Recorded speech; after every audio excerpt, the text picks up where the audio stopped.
नमस्ते बेटा जी। और बताइएगा कि हाल चाल आप लोगों के। हाँ। तो आज बेटा आपका नया चैप्टर स्टार्ट हो रहा है। ठीक है भाई, ज्योमेट्री का। और आज इसका हमें जो ज्योमेट्री है इसका परिचय पढ़ेंगे।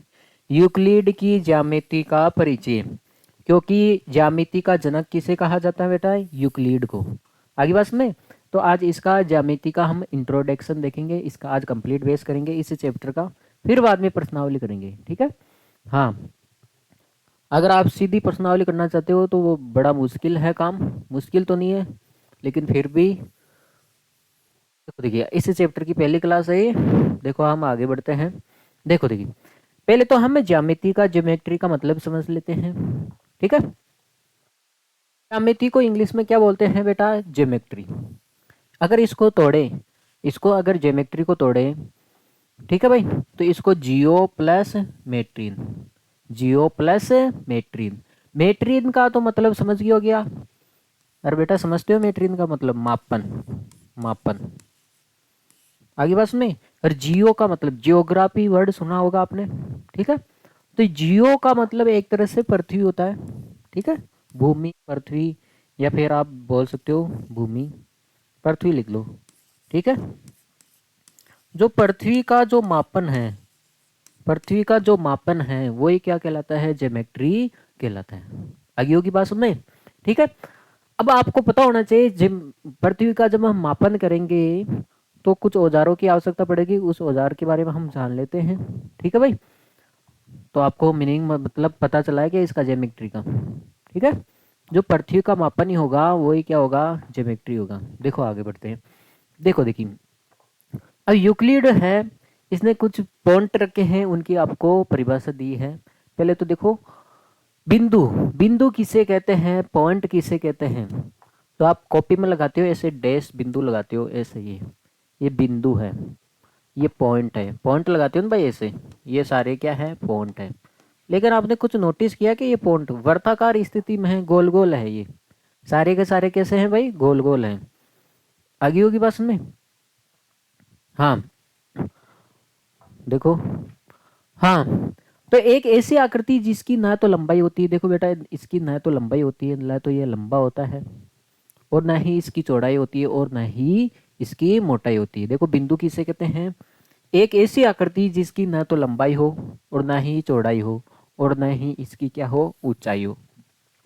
लगभग होती है, नगण्य के लगभग होती है। लंबाई भी नगण्य होती है, चौड़ाई भी नगण्य होती है, और ऊंचाई भी इसकी नगण्य होती है। इसलिए हम बोल देते हैं न तो इसकी लंबाई होती है, और न ही चौड़ाई हो, और न ही ऊंचाई हो।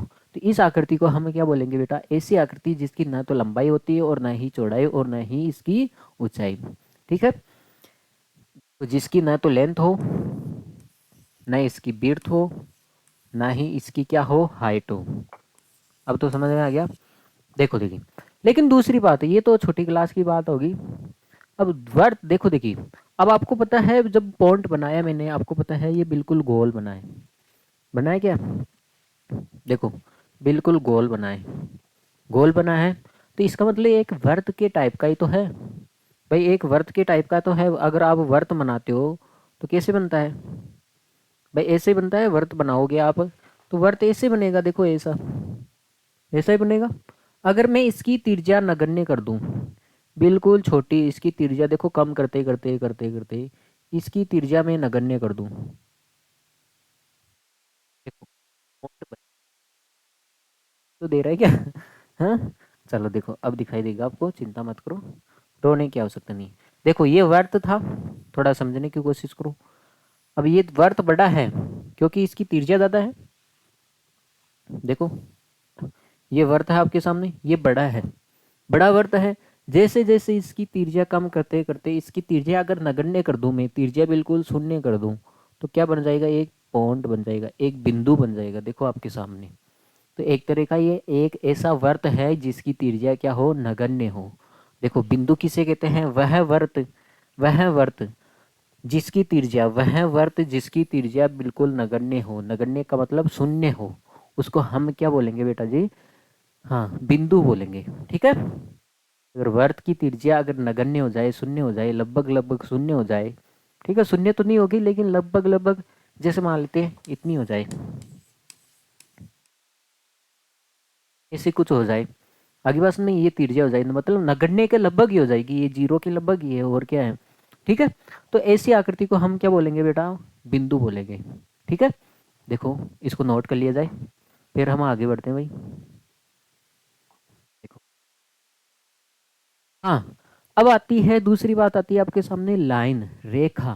देखो लाइन, मेरे पास भी एक रेखा है, देखो मैं आपके सामने एक रेखा बना रहा हूँ, ये है लाइन, दिखाई दे रही है आपको लाइन। हाँ, आपने क्या देखा है, ये रेखा एक ऐसी, देखो रेखा किसे कहते हैं, लेकिन आप देखो इसको समझने से पहले रेखा किसे किसे कहते हैं। ये तो रेखा की मैंने डायग्राम बना दिया, लेकिन रेखा की परिभाषा पूछ लिया जाए लाइन किसे कहते हैं, तो क्या बताओगे आप। अब मुझे एक बात बताओ, अगर बहुत सारे बिंदु, मान लेते हैं बहुत सारे बिंदु, जैसे ये बिंदु हो गए, ये बहुत सारे बिंदु अगर पास पास में हो जाए, बहुत सारे बिंदु एक समतल पृष्ठ पर, देखो मेरा पैनल, ये बोर्ड है बिल्कुल समतल है, ठीक है, ये बहुत सारे बिंदु, अगर देखो देखिए अब परिभाषा देखो इसकी, समतल पृष्ठ पर स्थित किन्हीं दो बिंदुओं को मिलाने वाली आकृति, रुको इस, देखो देखो देखो, रेखा किसे कहते हैं, ये रेखा की एक्चुअल परिभाषा नहीं लिख रखी है, देखो इधर ही देखो आप, जब बहुत सारे बिंदु, जब बहुत सारे बिंदु एक ही दिशा में हो जाए, मतलब एक ही सीध में हो जाए, तो ये किसका निर्माण करते हैं, एक लाइन का निर्माण करते हैं। देखो ये, जब बहुत सारे बिंदु, बिंदुओं का समुच्चय ऐसे भी बोल सकते हो आप, बहु बिंदुओं का समुच्चय यदि एक ही सीधी रेखा, एक ही, देखो देखिए इसको ऐसे बोलेंगे हम, बिंदुओं का समुच्चय, देखो ये बिंदुओं का क्या है, समुच्चय है, बहुत सारे बिंदु आ गए, अगर ये एक ही सीध में है, तो इसका मतलब ये क्या है, एक लाइन का निर्माण करते हैं। तो आपको पता होना चाहिए, जब रेखा बनती है तो वो बिंदुओं से मिलकर बनी होती है, जब बहुत सारे बिंदु हो जाते हैं पास पास में तो एक रेखा का निर्माण करते हैं, लेकिन ये सारे के सारे एक सीध में होना चाहिए, सारे के सारे कैसे होना चाहिए, एक सीध में होना चाहिए। ठीक है, तो असली परिभाषा इसकी हो जाएगी बेटा, मैं लिख देता हूँ आपके सामने, यहाँ पे लिखी हुई नहीं है, देखो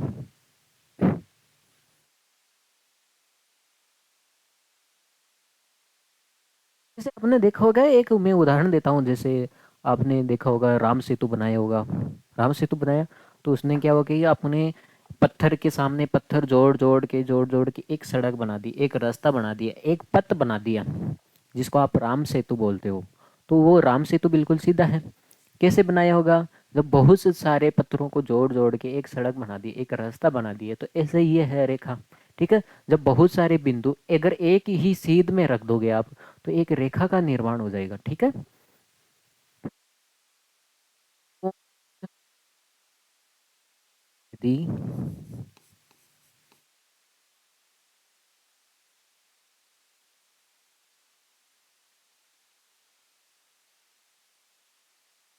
यदि बहुत सारे बिंदु,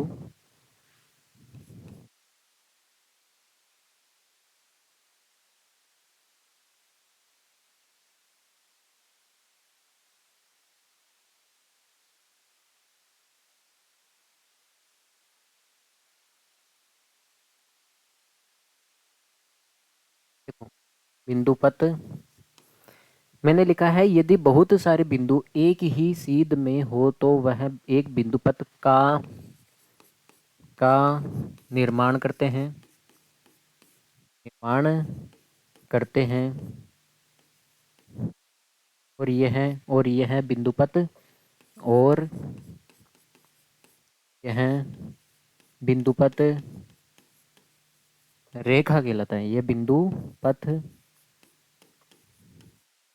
रेखा कहलाता है। ये है बेटा रेखा की असली परिभाषा, जो आप देख सकते हो, यदि बहुत सारे बिंदु एक ही सीध में हो तो वह एक बिंदु पथ का निर्माण करते हैं, एक सड़क का निर्माण करते हैं, और इसी सड़क को हम क्या बोलेंगे बेटा, रेखा बोलेंगे। ठीक है, हाँ, दूसरी परिभाषा देख सकते हो, ये पहले इसकी परिभाषा इंपॉर्टेंट है, फिर ये इसकी दूसरी परिभाषा, समतल पृष्ठ पर स्थित किन्हीं दो बिंदुओं को, देखो जैसे मान लेते हैं कोई समतल पृष्ठ है, यहाँ पे ये है, पृष्ठ पर स्थित किन्हीं दो बिंदुओं को मिलाने वाली जो आकृति है वो क्या कहलाती है बेटा, रेखा कहलाती है। आगे बात सुन में। और अब आपको पता है, देखो रेखा का ना तो प्रारंभिक बिंदु होता है और ना ही अंतिम बिंदु होता है। रेखा है बेटा, न तो इसका प्रारंभिक बिंदु है, पता नहीं ये कहाँ से इधर कहाँ तक जा रही है और इधर कहाँ तक जा रही है। इसको उधर भी देखो, देखिए आगे क्या लिखा है, रेखा की लंबाई अनंत होती है। रेखा की लंबाई कितनी होती है बेटा, अनंत होती है। इसको आप इधर आगे भी बढ़ा सकते हो, कोई आपत्ति नहीं। इसको आप इधर पीछे भी बढ़ा सकते हो, अनंत तक बढ़ा सकते हो। आपको पता नहीं होता है बेटा रेखा कहाँ से आती है और कहाँ तक जाती है। ठीक है भाई, भाई नरक लोक से आती है, सर्व लोक तक जाती है, इससे भी आगे जाती है और इससे भी पीछे से आती है। आगे होगी बात समझ में। तो आप कह नहीं सकते भाई रेखा की लंबाई, इसलिए रेखा की लंबाई क्या होती है बेटा, अनंत होती है। ठीक है, क्योंकि ये अनंत से आती है और अनंत तक जाती है। देखो अगला, अब रेखाखंड, रेखाखंड नाम से स्पष्ट है बेटा, रेखाखंड रेखा का टुकड़ा, जिसको हम बोलते हैं लाइन सेगमेंट। ठीक है, अब जैसे मान लेते बेटा आपके सामने है ये रेखा है, आपके सामने ये रेखा है। अगर इस रेखा का मैं टुकड़ा काट लूँ, इस रेखा का अगर मैं एक टुकड़ा काट लूँ, पूरी रेखा नहीं चाहिए मेरे को, इस रेखा का अगर मैं एक टुकड़ा ले लूँ, देखो इस रेखा का मैंने एक टुकड़ा ले लिया, ये वाला जो बीच में आपको दिखाई दे रहा है। चलो आपको दिखाता हूँ। देखिए आपने इस रेखा का एक टुकड़ा ले लिया, हाँ? इसे काट के कहीं से भी काट सकते हो, कोई आपत्ति है क्या, नहीं है। आपने एक रेखा का क्या ले लिया बेटा, टुकड़ा ले लिया, भाई ले लिया।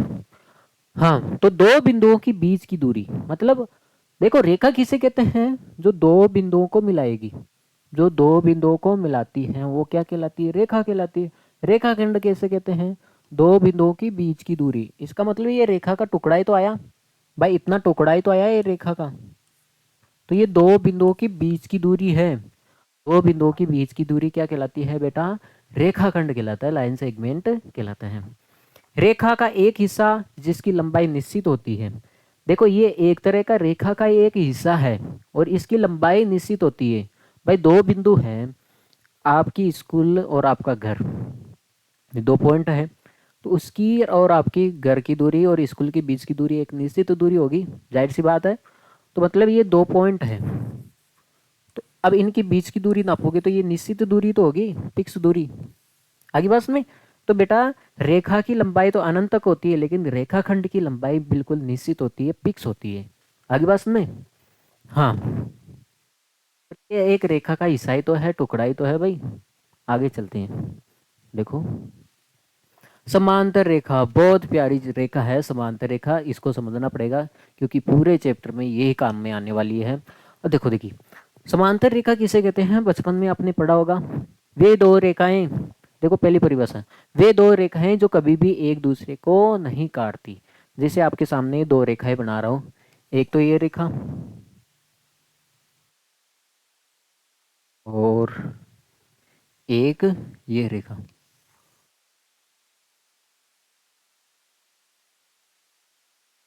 ये दो रेखा मैंने आपके सामने बना दी। और आपको पता है ये दोनों रेखाएं, इनको आप अनंत तक बढ़ाओगे, इधर भी बढ़ा सकते हो कोई दिक्कत नहीं, इधर भी बढ़ा सकते हो, इसको इधर भी बढ़ा सकते हो कोई दिक्कत नहीं, इधर आगे भी बढ़ा सकते हो, इधर फिर इसको इधर आगे भी बढ़ा सकते हो।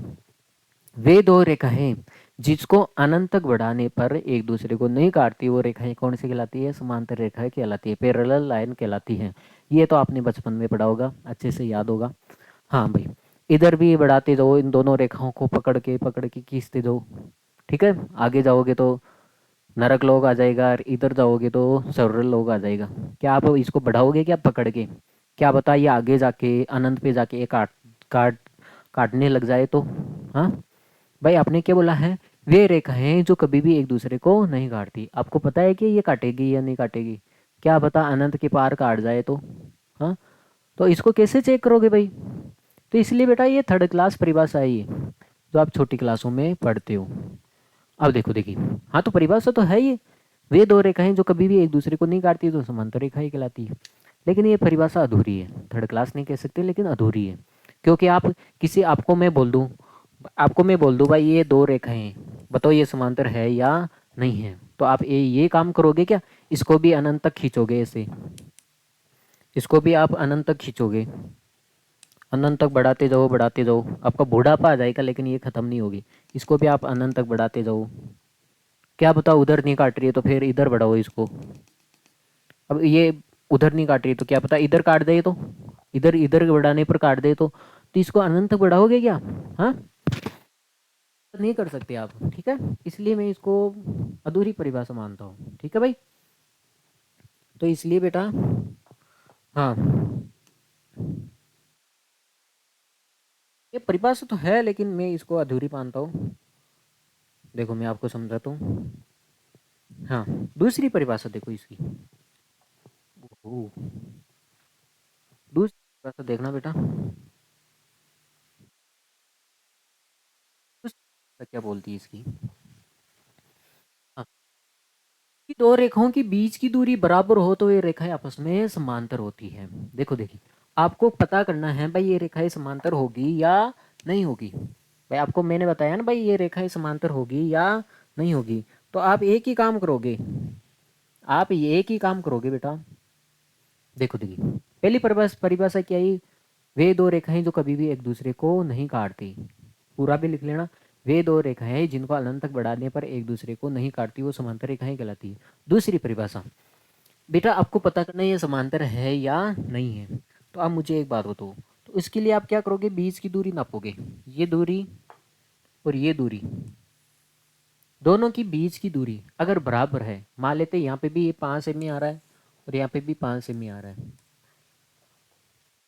आपस में, तो दोनों रेखाओं की हम बीच की दूरी नापेंगे, एक तो आगे से और एक पीछे से। अगर बीच की दूरी अगर सेम आती है तो मैंने लिखाया, यदि दो रेखाओं की बीच की दूरी बराबर हो तो वे रेखाएं आपस में क्या होती है, समांतर होती है। आगे होगी बात में, बेटा बीच की दूरी बराबर नहीं होगी तो बताओ ये रेखाएं समांतर होगी क्या, जैसे ये है और ये है। देखो क्या है इसमें अंतर, बेटा यहाँ पे दूरी ज़्यादा है, फिर कम है, फिर कम है, फिर कम है, फिर कम है, इसका मतलब इसको आगे बढ़ाने पर ये ऐसे काट देगी, काट देगी ना रेखा। क्यों काट रही है ये, एक दूसरे को क्यों काट रही है, क्योंकि इनकी बीच की दूरी क्या है, बराबर नहीं है। तो यहीं से परिभाषा आ जाती है बेटा, प्रतिच्छेदी रेखाएं।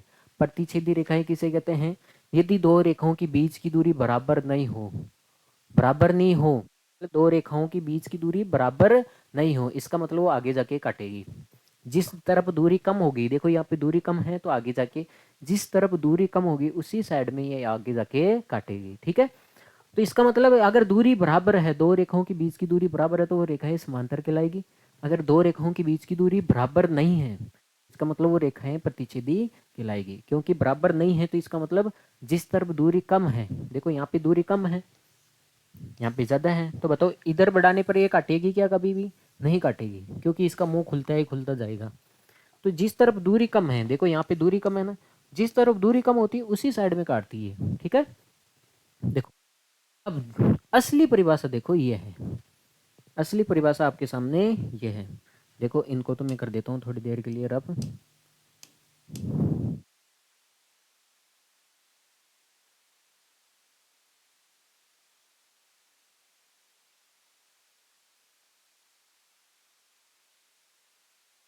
तो एक सेकंड, हाँ, असली परिभाषा ये है। आपने कुछ नोटिस किया क्या, आप जिस कमरे में बैठे हो उस पर आप नोटिस करो। आपको पता है, जैसे मान लेते बेटा, आपको पता है आपकी ये छत है और आप जिस पे बैठे हो ये आपके सामने ये फर्श है, ये क्या है, फर्श है, ठीक है। ये तो होगी बेटा आपके सामने छत, ये हो गया आपका फर्श, फर्श हो गया ना भाई।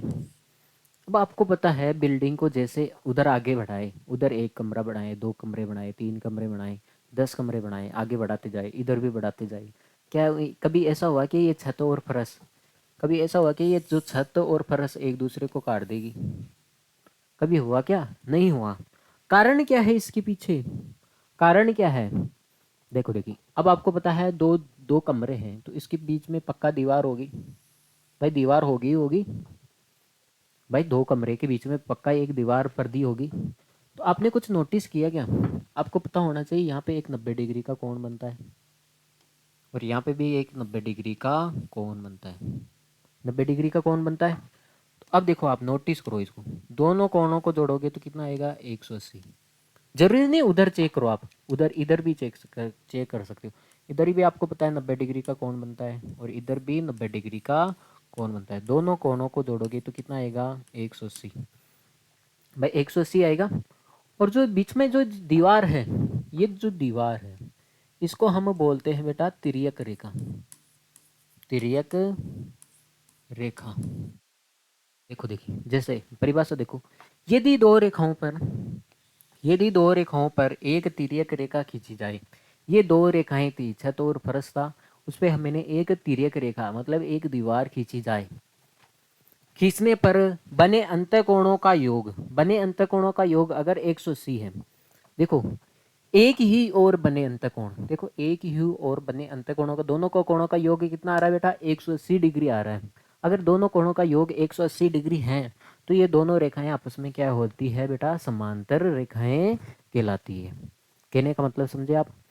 किसी रेखा को आपको बताना है, बताना आपको ये समांतर है या नहीं है, तो उसके लिए आप तिर्यक रेखा खींचोगे। कौन सी रेखा खींचोगे? तिर्यक रेखा। तो अब आपको पता है ये कोण मान लेते, ये 100 डिग्री आ गया और ये कितना आ गया? 80 आ गया, है ना? ये तिर्यक रेखा खींचने पर ये एंगल नाप सकते हो ना भाई, चांदी की सहायता से ये भी नाप सकते हो आप। अब आपको पता है इन दोनों को जोड़ रहे हैं तो कितना आ रहा है? 180 आ रहा है। कितना आ रहा है? 180 डिग्री आ रहा है। इसका मतलब क्या हुआ? इसका मतलब है दोनों तिर्यक रेखा खींचने पर एक ही और बने दोनों अंतःकोणों का योग कितना आ रहा है? 180 आ रहा है। अगर 180 आ जाता हो तो रेखाएं समांतर होगी, वरना नहीं होगी। जैसे मैं आपको एक और उदाहरण देता हूँ, नहीं का उदाहरण देता हूँ तब समझ में आ जाएगा। जैसे तो मैंने एक बात बताओ, फर्श तो मैंने सीधा रख दिया लेकिन मैंने छत को झुका दिया। अब आपको बताइए प्रतिच्छेदी रेखा है। देखो कारण भी देखते हैं। मुझे एक बात बताओ, ये तो 90 है रहा, ये 90 है। देखो देखिए, इस छत को मैंने ऐसे झुका दिया तो इसका मतलब ये 90 से कम आया एंगल, ये 90 डिग्री है। अब मुझे एक बात बताओ, ये 90 से कम आएगा? भाई ये 80 मान लेते हैं। भाई 80 आएगा ना? देखो इस छत को मैंने झुका दिया आगे, छत को क्या कर दिया मैंने? झुका दिया। जाहिर सी बात है फर्श ऐसे जा रहा है और छत ऐसे जा रही है तो ये आगे जाके काटेगी। अब देखो देखिए, अब आपको पता है ये समांतर रेखाएं क्यों नहीं है? क्योंकि दोनों कोणों को जोड़ोगे तो कितना आ रहा है बेटा? 170 डिग्री। तो एक ही और बने दो अंतःकोणों का योग अगर 180 आ जाता है तो वो रेखाएं कैसी आती है बेटा? समांतर रेखाएं कहलाती है। ठीक है, अब आप इसको नोट कर लिए जाए, ये तीन परिभाषा है आपके सामने।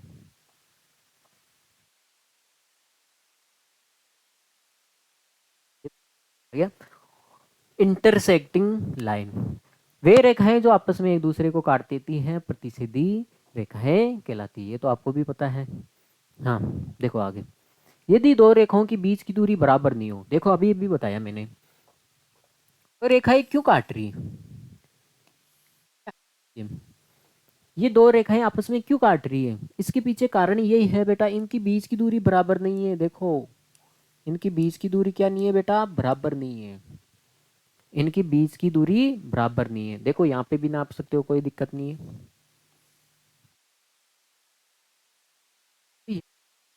प्रतिच्छेदी रेखाएं किसे कहते हैं अभी भी समझाया। यदि दो रेखाओं की बीच की दूरी अगर बराबर नहीं हो और जिस तरफ दूरी कम होती है, देखो दूरी यहाँ पे ज्यादा है और यहाँ पे कम है तो इधर ही काट रही है ना। जिस तरफ दूरी कम होती है उसी साइड में काटेगी ये। ठीक है, तो देखो यदि दो रेखाओं की बीच की दूरी बराबर नहीं हो तो वे रेखाएं आपस में प्रतिच्छेदी कहलाती है। ठीक है, इंटरसेक्टिंग लाइन कहलाती है। ठीक है, हाँ आगे देखो, दूसरी परिभाषा वही बात है वो, अभी भी समझाया मैंने। छत को थोड़ा सीख, ये फर्श तो मैंने सीधा रखा लेकिन ये जो बेचारी छत थी इसको मैंने इसमें ढलान दे दी, ऐसे ढलान दे दी। अब मैंने इसके ऊपर दीवार खींची। अब आपको बताइए तो पूरा पूरा 90 डिग्री का ये, अब आपको बताइए 90 का थोड़ी रहेगा। भाई 90 का कब होता, जब बिल्कुल सीधा रहता। भाई छत भी सीधी रहती और फर्श भी सीधा रहता। तो फर्श को तो मैंने छेड़ा नहीं, लेकिन छत को थोड़ा सीधी थी तो ऐसे झुका दिया, तो इसका मतलब ये 90 से कम हो जाएगा। तो अभी बताया मैंने 180 डिग्री मान लेते हैं। 90 से कम कितना भी मान सकते हो, 70 भी मान सकते हो। तो आपको पता है ये कितना आ गया बेटा, 170 डिग्री। और आ गया। तो ये समझाने की कोशिश कर रहा हूँ मैं, यदि दो रेखाओं पर एक तिर्यक रेखा, दो रेखाएं हैं, इस पर आप एक तिर्यक रेखा खींचने पर बने अंतःकोणों का योग अगर 180 डिग्री से कम हो या उससे अधिक हो। बेटा इधर तो 180 डिग्री से कम आ रहा है, लेकिन इधर ज्यादा हो जाएगा। इधर देखो ये 90 से ज्यादा हो जाएगा। क्योंकि देखो बेटा, अगर आप मुझे एक बात बताओ, ये पेन है आपके सामने दिखाई दे रहा है, ये पेन है। अगर इस मुंह को झुकूंगा तो इधर वाला मुंह ज्यादा, ऊपर वाला ये इधर वाला मुंह खड़ा होगा। भाई ये देखो, अभी अभी मुझे एक बात बताना, एंगल कौन सा बढ़ेगा। ये वाला एंगल अगर कम कर रहा हूं मैं, तो देखो ये वाला एंगल बढ़ रहा है, जाहिर सी बात है। ये वाला बेटा आपको पता है, अरे जाहिर सी बात है बेटा, एक सरल रेखा पर बनने वाला कोण कितना होता है, 180 डिग्री होता है। ये 80 है तो ये कितना हो गया बेटा, 100। और ये कितना है बेटा, 90। तो देखो ये कितना हो गया बेटा, 190। देखो देखिए, अब ये किस साइड में काटेगा, अब रेखाएं किस साइड में काटेगी, जिस तरफ कोण 180 डिग्री से ज्यादा होगा उस साइड में नहीं काटेगी। देखो यहाँ पे 190 आ रहा है ना बेटा, तो ये इस साइड में नहीं काटेगी भाई। देखो देखिए, एक साइड में तो क्या आ रहा है, 180 से कम आ रहा है, एक साइड में 180 से ज्यादा आ रहा है। अगर 180 आ जाए बराबर, बेटा अगर 180 80 आ जाए तो वो रेखाएं समांतर कहलाएगी। हाँ, तो जाहिर सी बात है, किसी छत को आप झुका दोगे तो एक साइड में तो एंगल कम होगा। देखो इस साइड वाला एंगल कम हो रहा है तो इस साइड वाला ज्यादा हो रहा है। आगे बात में वही बात है। तो देखो देखिए, मैंने ये लिखा है, यदि दो रेखाओं पर एक तिर्यक रेखा खींचने पर बने अंतःकोणों का योग 180 डिग्री से कम या 180 डिग्री से अधिक हो तो दोनों रेखाएं आपस में समांतर होती है। या तो 180 डिग्री से कम हो जाए या 180 डिग्री से ज्यादा हो जाए। ठीक है, अगर पिक्स 180 डिग्री हो गया तो रेखाएं समांतर कहलाएगी। अगर 180 डिग्री से हल्का सी भी कम है तो वो प्रतिच्छेदी कहलाएगी। अगर हल्का सी भी ज्यादा है तो भी वो प्रतिच्छेदी कहलाएगी। और आपसे पूछा जा सकता है, प्रतिच्छेदी रेखाएं किस ओर काटेगी, जिस साइड में 180 डिग्री से कम होगा उसी साइड में रेखाएं एक दूसरे को काटेगी। इस साइड में नहीं काटेगी क्योंकि ये 180 डिग्री से ज्यादा है, इसका मुंह खुलता है खुलता जाएगा, ये कभी काटेगी नहीं। ठीक है, तो ये ध्यान रखना आप। आगे ठीक है, मैं बता देता हूँ। कुछ नहीं, थोड़ा ऐसे ही बचा है, छोटी छोटी बातें बची है। यूक्लिड जो है वो महात्मा कुछ बातें कह के गया है, वो आपको बातें ध्यान रखनी है। वो क्या है ये तो हम भी जानते हैं, नॉर्मल बातें हैं। वे वस्तुएं जो एक ही वस्तु के बराबर हो तो वे एक दूसरे के भी बराबर होती है। जैसे मान लेते हैं बेटा, मतलब दो वस्तुएं हैं, ये एक्स का मान भी 5 आ रहा है और वाई का मान भी कितना आ रहा है, 5 आ रहा है। देखो, वे वस्तुएं जो एक ही वस्तु के बराबर है, मतलब एक्स भी 5 के बराबर है और वाई भी 5 के बराबर है, तो एक दूसरे के बराबर होती है। बेटा एक्स भी किसके बराबर आया बेटा, 5 के बराबर। और वाई भी मैंने मान लिया ये दोनों ही किसके बराबर है, 5 के बराबर है। भाई एक्स भी 5 किलो का है, वाई भी 5 किलो का है, इसका मतलब हम ऐसे कह सकते हैं और एक्स और वाई भी बराबर है। भाई एक्स और वाई भी क्या है, बराबर है, जाहिर सी बात है। क्योंकि ये भी 5 का है और ये भी 5 का है। अरे जाहिर सी बात है बेटा, एलएचएस बराबर होगा तो आरएचएस भी बराबर होगा ना। बेटा आरएचएस बराबर है तो एलएचएस भी क्या होगा, बराबर होगा, जाहिर सी बात है। ठीक है, उदाहरण देख लो बेटा, मैं बोल दूं राम, राम का वजन 50 kg है। कितना केजी है, 50 kg। और श्याम का वजन भी कितना केजी है बेटा, 50 kg है। इसका मतलब है, इसका मतलब ये हो गया ना भाई, दोनों का वजन बराबर है। इसका मतलब जो आर और एस है, राम और श्याम है, इनका वजन क्या है, बराबर है। तो ये कहना चाह रहा है ये। ठीक है, हाँ।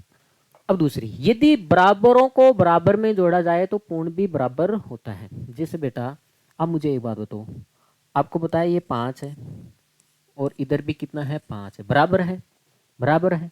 अब बराबर में बराबर ही जोड़े, बराबर का मतलब है अगर इसमें 3 जोड़ दूँ और इसमें भी कितना जोड़ दूँ, 3 जोड़ दें, तो आंसर भी बराबर ही आएगा। आंसर भी क्या आएगा बेटा, बराबर ही आएगा। आगे बात सुनने, कहने का मतलब ये कह रहा है भाई बराबर के इधर आप जो काम कर रहे हो वही काम इधर करोगे। बेटा बराबर का मतलब समझते हो, आपने देखा होगा ताकड़ी बात है ना, धान तोलते हैं हम, देखा होगा। तो आपको पता है अगर मैं इधर 5 किलो का वाट रख रहा हूँ तो इधर मेरे को 5 किलो गेहूँ डालनी पड़ेंगी। अगर मैं इसमें से 2 किलो का वाट निकाल रहा हूँ तो इधर मेरे को 2 किलो गेहूँ निकालने पड़ेंगे, तभी तो वो बराबर रह पाएगा भाई, तभी बराबर रह पाएगा ना। तो बराबर का मतलब ये है जो काम आप बराबर के इधर कर रहे हो वही काम आपको इधर करना है, चाहे जरूरी नहीं आप जोड़ो। देखो आगे घटाने का भी आंसर है। यदि बराबरों में से अगर मैं बेटा 5 है, ये 5 है और इधर क्या है 5 है, ये दोनों ही बराबर है। अगर इसमें से 2 घटाऊं भाई, 5 किलो में से 2 किलो का वाट में निकाल लेता हूँ तो कितना केजी बचेगा बेटा, 3 केजी तो बचेगा।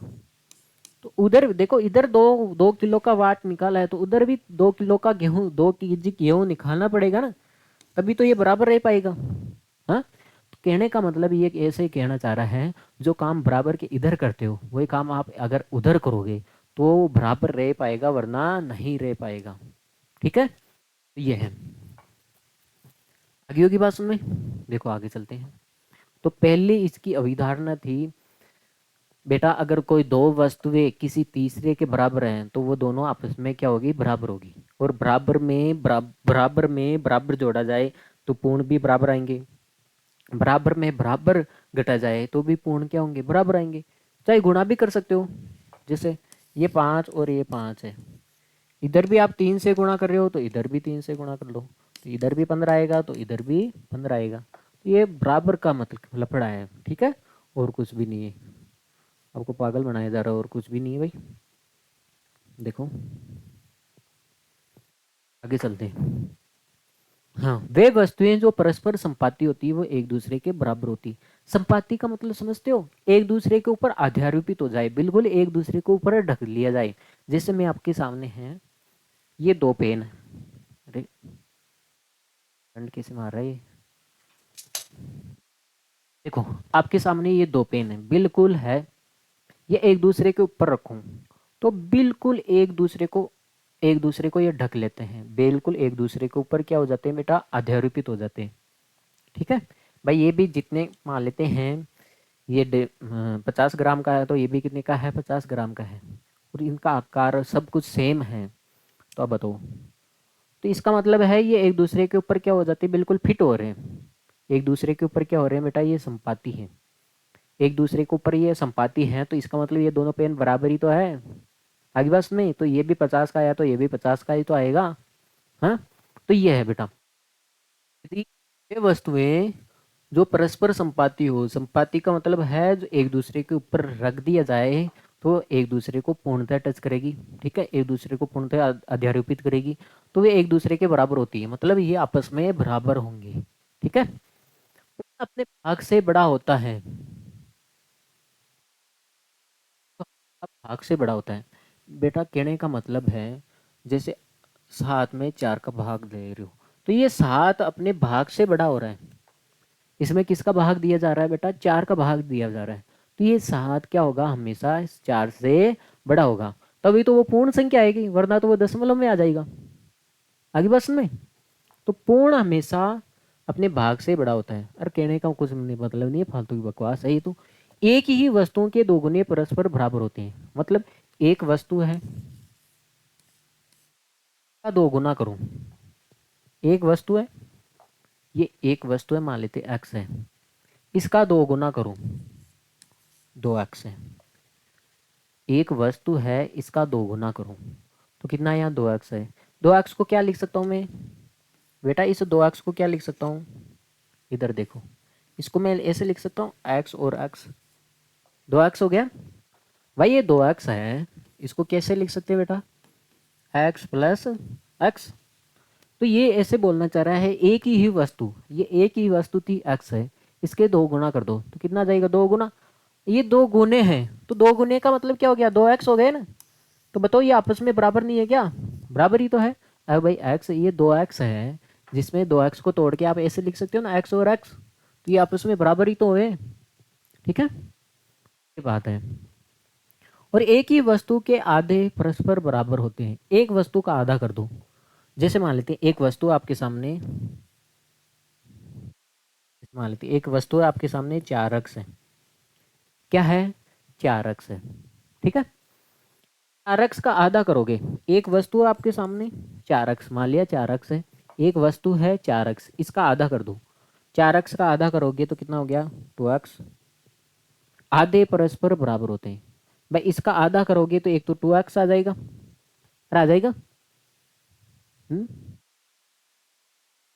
बेटा इस 4 अक्ष को आप आधा करोगे, क्या हो जाएगा, 2 एक्स प्लस 2 एक्स, तभी तो 4 एक्स आएगा।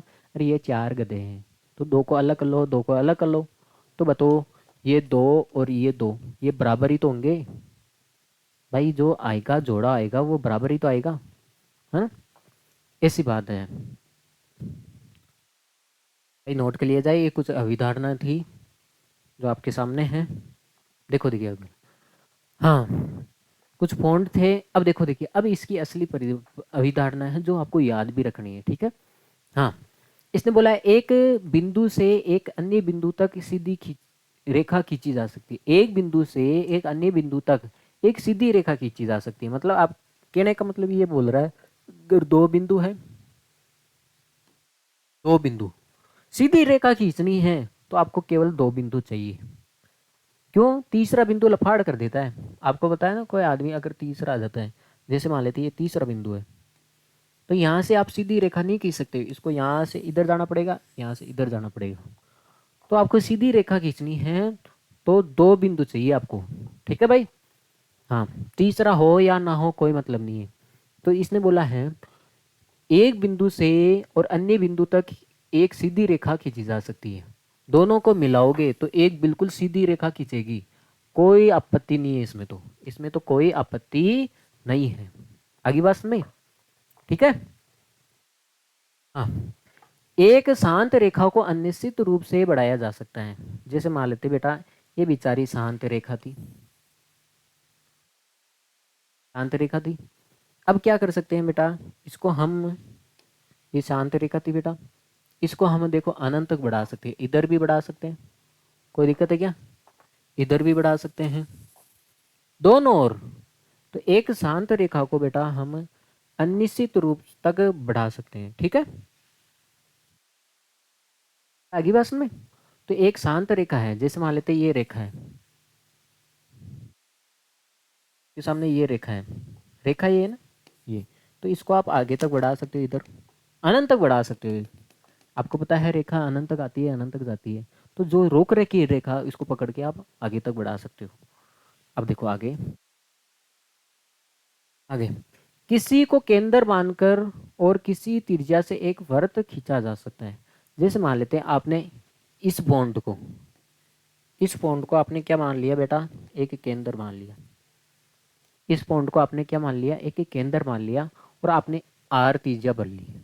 जैसे मान लेते 5 सेमी की आपने एक त्रिज्या, ये तो हो गया केंद्र, आपने 5 सेमी की एक त्रिज्या भर ली, तो ये त्रिज्या कर भर के आप इसका वृत्त बना सकते हो, ठीक है। किसी को भी आप केंद्र मान के आप उस पे ऊपर क्या बना सकते हो, आप वृत्त बना सकते हो। सभी समकोण एक दूसरे के बराबर होते हैं, जाहिर सी बात है भाई, समकोण का मतलब हो गया 90 डिग्री, जितने भी 90 डिग्री हैं वो एक दूसरे के क्या होते हैं, बराबर ही तो होते हैं। जैसे मान लेते बेटा, आप देख रहे हो आपके सामने एक रूम है, छोटा समकोण है तो भी ये 90 डिग्री है, अगर मैं बड़ा समकोण बनाऊं तो ये भी क्या है, 90 डिग्री है।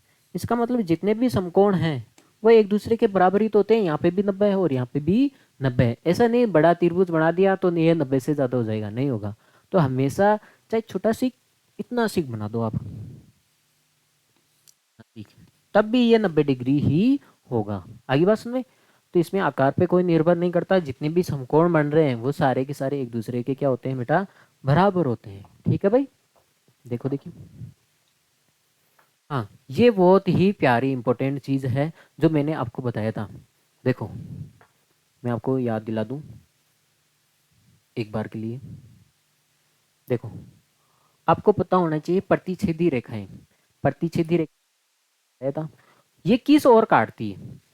देखो ये प्रतिच्छेदी रेखा है, किस ओर काटेगी? जिस साइड में ये दोनों अंतःकोणों का योग 180 डिग्री से कम हो, क्योंकि 180 डिग्री से ज्यादा होगी तो ये मुंह देखो ऐसे फूलता जाएगा, फूलता जाएगा, ये ऐसे काटेगी क्या? नहीं काटेगी। आगे बात में, तो ये जहां पे 180 डिग्री से कम होगी और 180 डिग्री से कम होगी, वहां पे ये रेखाएं एक दूसरे को काटेगी। देखो देखिए, ये मैंने आपको समझाया, तो ये करो। इसने बोला है यदि एक सीधी रेखा दो सीधी रेखाओं पर घिर कर अपने एक ही और दो अंतःकोणों इस प्रकार बनाए कि दोनों कोणों का योग मिलकर दो समकोण से कम हो। दो समकोण, बेटा दो समकोण का मतलब हो गया 90। अरे दो समकोण क्या होता है? एक समकोण 90 होता है, दूसरा भी 90 होता है, तो कितना है? दो समकोण का मतलब हो गया 180 डिग्री से कम हो, से कम हो, 180 डिग्री से कम हो, मतलब दो समकोण का मतलब समझ गए ना, 180 डिग्री। 180 डिग्री से कम हो तो वे रेखाएं, तो वे दोनों सीधी रेखाएं अनिश्चित रूप से बढ़ाने जाने पर उसी ओर मिलती हैं जिस तरफ ये योग दो समकोण से कम होता है। ये वही बात आई बेटा। देखो देखिए बेटा, इसने बोला है दो रेखाएं, बेटा दो रेखाएं आपके सामने ये रही, एक रेखा तो मैंने ये खींच दी, दूसरी रेखा मैंने ये खींच दी, दो रेखाएं खींच दी मैंने। इस पे आपको, इसमें एक सीधी रेखा, एक सीधी रेखा देखो, यदि एक सीधी रेखा दो सीधी रेखाओं पर गिरकर, इस पे आप एक सीधी रेखा खींच दो, खींच सकते हो, जिसको आप तिर्यक रेखा बोलते हो। हाँ, खींचने पर एक ही ओर बने अंतःकोण, एक ही ओर बने अंतःकोण इस प्रकार बनाए कि दोनों कोणों का योग, एक ही ओर बने अंतःकोण कौन से? ये और ये है। आपको पता है ये तो 90 डिग्री का है, और आपको पता है ये 90 से कम है, क्योंकि अगर 90 होता तो यहाँ पे होता ही, होता है नहीं होता, तो ये 90 से कम है, तो इसको हम मान लेते हैं 70 ही मान लेते हैं अब की बार। ठीक है। हाँ, ये बोला है दो समकोण से कम हो, दोनों देखो आगे बोला है इस प्रकार बनाए कि दोनों कोणों का योग मिलकर, दोनों कोणों का योग मिलकर दो समकोण से कम, दो समकोण का मतलब हो गया 180 डिग्री से कम। देखो ये 180 डिग्री से कम ही आ रहा है भाई, ये हो गया 160 हो गया ना भाई, तो ये क्या आ रहा है बेटा? 180 डिग्री से कम आ रहा है। ठीक है। हाँ, 180 डिग्री से कम हो तो वो दोनों सीधी रेखाएं, दोनों सीधी रेखाओं को अनिश्चित रूप से बढ़ाने पर उसी ओर मिलती है, उसी साइड, उसी ओर मिलती है जिस साइड में ये योग दो दो समकोण से कम होता है। देखो दो समकोण से कम कहाँ पे है? यहाँ पे। अरे 180 डिग्री, जिस साइड में 180 डिग्री से कम आएगा उसी ओर इन रेखाओं को आगे बढ़ाओगे तो ये एक दूसरे को काटेगी।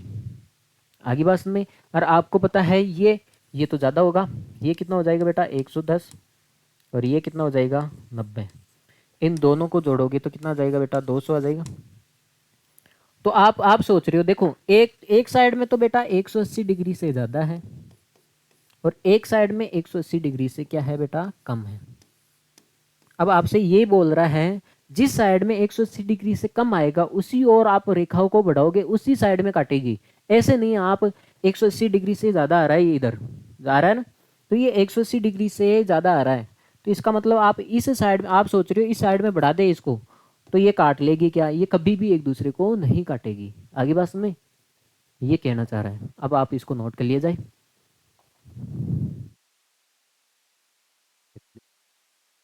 बेटा